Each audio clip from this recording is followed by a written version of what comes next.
महाराज जी, मैं भारतीय सेना में कार्यरत हूँ और श्री जी का प्रतिदिन नाम जप भी करता हूँ। महाराज जी, मेरा प्रश्न सिर्फ मेरा ही नहीं बल्कि देश के सभी जवानों का है। जब एक फौजी अपनी छुट्टी खत्म करके वापस ड्यूटी पे जाता है तब उसे घर की बहुत याद आती है। एक नन्ही सी बिटिया की आंखों के आंसू, पत्नी की तरसती हुई आंखें, माँ की खाली झोली। इसीलिए हम जैसे संत का सम्मान करते हैं, ऐसे भारतीय सैनिक का सम्मान करते हैं। अपने प्रियजनों का वियोग सबसे ज्यादा कठिन होता है, क्योंकि वो हम लोगों ने देखा है कि कई कई महीनों तक वो अपने परिवार के वियोग में रहकर हमारे राष्ट्र की सेवा के लिए शरीर सुख की परवाह न करके, चाहे घोर बर्फबारी में लगा दिया जाए उसको, चाहे गोलीबारी में लगा दिया जाए, चाहे जहां लगा, मान लो बर्फ वर्षा जहां हो रही है, जहां निरंतर बर्फ गिर रही है, जहां हम खड़े नहीं हो सकते, वहां उसकी ड्यूटी लगी।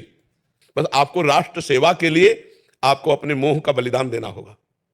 आपको सहना होगा कि हम तिरंगे के लिए अपनी बेटी, अपनी पत्नी, अपने माता पिता सबको त्याग करके तिरंगे की रक्षा के लिए अपने जान अर्पित करते हैं। अगर बची जान तो उनके लिए है, नहीं तो तिरंगे को अर्पित करते हैं। तो इसीलिए हम राष्ट्र के सैनिकों से प्रार्थना करते हैं कि आप अगर बिना भजन किए भी शरीर छोड़ोगे तो आपको जो बड़े बड़े यज्ञों का फल होता है स्वर्ग की प्राप्ति, वो स्वर्ग की प्राप्ति होगी। और अगर आप राधा राधा कहते हुए शरीर छोड़ोगे तो भगवत प्राप्ति होगी, जो बड़े बड़े योगी तपस्या करके प्राप्त करते हैं। सबसे ज्यादा भारत में सम्माननीय अगर कोई है तो त्यागी और वैरागी संत या सैनिक, हम दो को देखते हैं।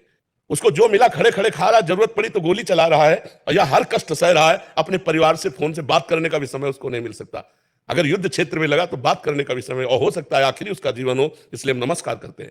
हम उसको सल्यूट करते हैं जो भारत का आर्मी का जन है, चाहे वो वायु, चाहे वो जल, चाहे वो पृथ्वी का लड़ाकू हो, उसको हम सम्मान देते हैं। जो आप छोटे छोटे बच्चों के आंसुओं को ना देखकर अपनी ड्यूटी पर लगे हुए हैं, इसलिए आप उसको भगवान का चिंतन करते हुए प्रधानता राष्ट्र सेवा की रखो और गौड़ परिवार को रखो। समय मिला, जीवन बचा तो फिर मिलेंगे, नहीं तो राष्ट्र के लिए बलिदान है हमारा।